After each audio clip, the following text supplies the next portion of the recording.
इस दास ने तो न्यौछावर कर रखा है जीवन परमात्मा के लिए। परमात्मा के बच्चों तक इस तत्व ज्ञान को पहुंचा कर छोड़ूंगा, चाहे कुछ भी बीतो मेरे साथ।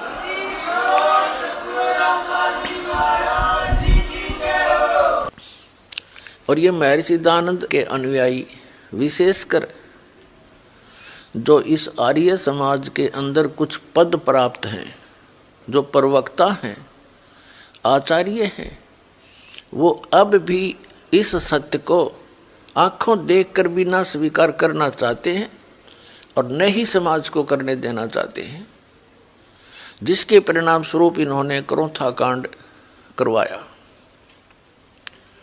ऐसा जालिम कर्म ज्ञान का उत्तर ज्ञान से देना चाहिए, लठों से नहीं। वो तो दुष्ट लोग होते हैं जो हिंसा करते हैं। सतलोक आश्रम क्रोथा को चारों तरफ से गिरवा दिया इन अपने अनुयायियों से, झूठ बोल के, सच्चाई से परिचित ना करवा के। और 3 दिन तक वहाँ सत्संग के लिए उपस्थित भक्तों को वो परेशानी दी, उसको याद करके कलेजा मुंह को आता है। यहाँ आश्रम के अंदर नवजात शिशु, रोगी व्यक्ति, बूढ़े बुजुर्ग आते हैं। पूर्णिमा का अवसर था, सत्संग सुनने के लिए भक्तजन आ रहे थे। कुछ आ चुके थे क्योंकि 9, 10, 11 का सत्संग था जुलाई 2006 में।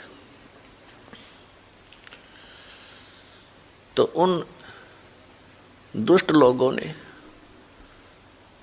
आने वाले भक्तों को पीटा, बहन बेटियों के साथ बदतमीजियां की और पुलिस वहाँ साथ खड़ी थी, क्योंकि हरियाणा का जो मुख्यमंत्री है श्री भूपेंद्र सिंह, ये भी आर्य समाजी है।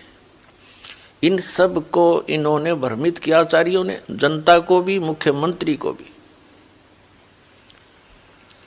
कि आश्रम के अंदर बहुत बुरा कर्म होता है। सच्चाई नहीं बताई कि दयानंद के अज्ञान की खाल तार दी, उनको भ्रमित किया।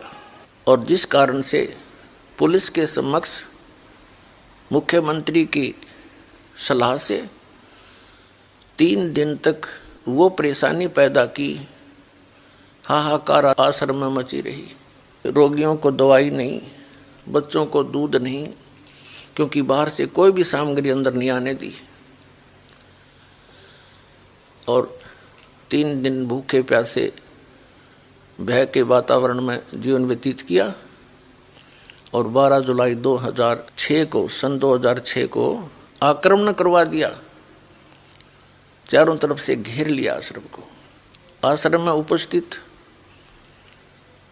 भक्तों ने उन बूढ़े बुजुर्ग, रोगी और नवजात शिशुओं की और लेडीज की, बहनों की रक्षा के लिए हवाई फायर किए।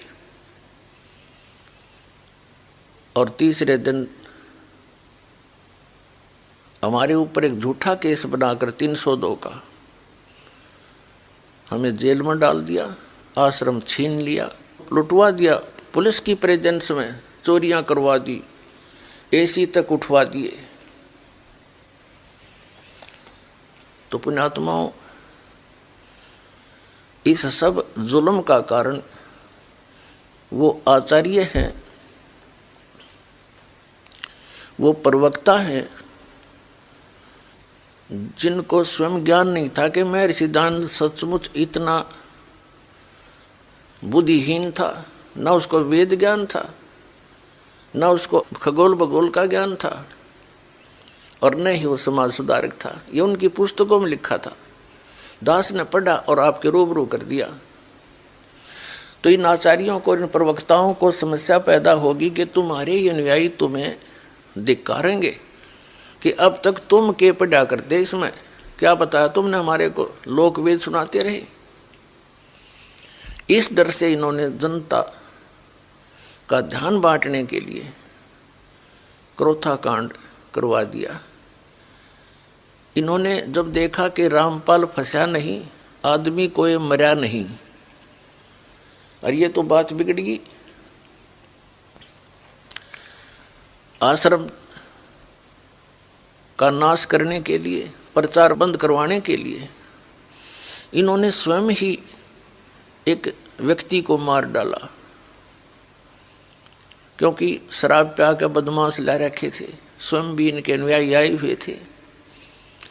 तो इन्होंने सुनियोजित तरीके से वो जुल्म कर दिया। उस मृतक के सब लक्षण प्रत्यक्ष करते हैं कि आश्रम से चली गोलियों से उसकी मृत्यु नहीं हुई।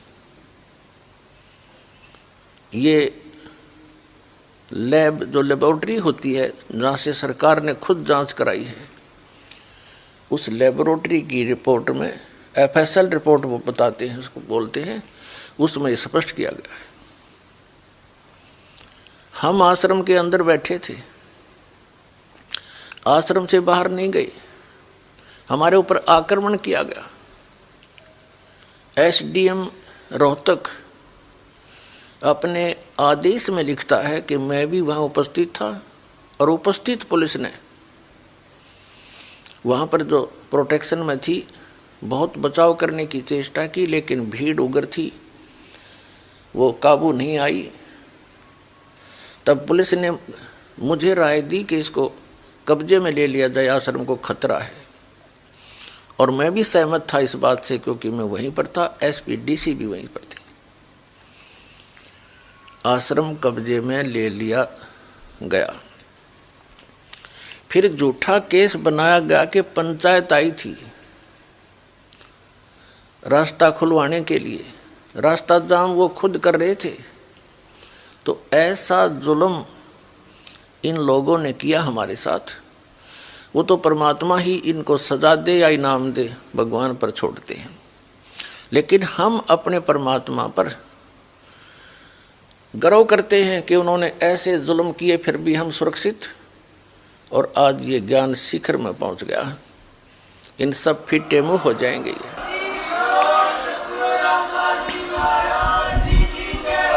गदर मचा रखे नकली संतों, आचार्यों, शंकराचार्यों ने, दुनिया डबो दी, इतने बोल जी उनको नाश कर